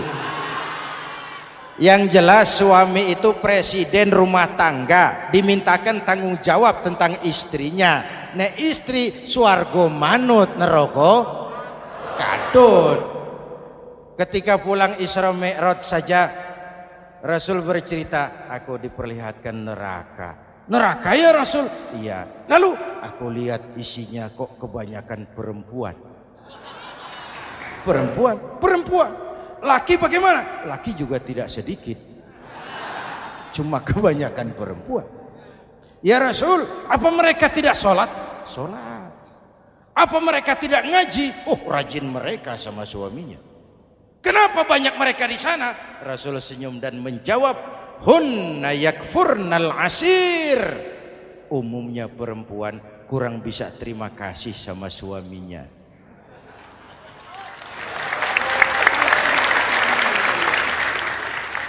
Ini penyakit turunan. Oi, ngaku oi. Lalu yang ketiga, ya Allah, hari ini saya mohon kepadamu, jangan engkau terima puasa dan ibadahnya muslim yang tidak mau memaafkan sesama saudaranya muslim. Memaafkan lebih berat daripada meminta maaf, tapi memberi maaf lebih mulia daripada meminta maaf. Inilah nuansa mengembalikan semangat saling menghargai, saling mencintai, keutuhan, kerukunan, dan kedamaian. Sudah capek kita rakyat dengan konflik, sudah capek kita dengan mengedepankan perbedaan dan bukan persamaan. Sudah waktunya kita berbeda tapi tetap bergandengan, tetap bersama menyongsong hari esok yang lebih baik. Mintalah ridho ibu bapak, suami kepada istri, istri kepada suami, dan memaafkan sesama saudara muslim sehingga kita benar-benar kembali kepada fitrah. Terima kasih dan mohon maaf, semoga ada manfaatnya. Usikum wa nafsi bitaqwallah. Wassalamualaikum warahmatullahi wabarakatuh.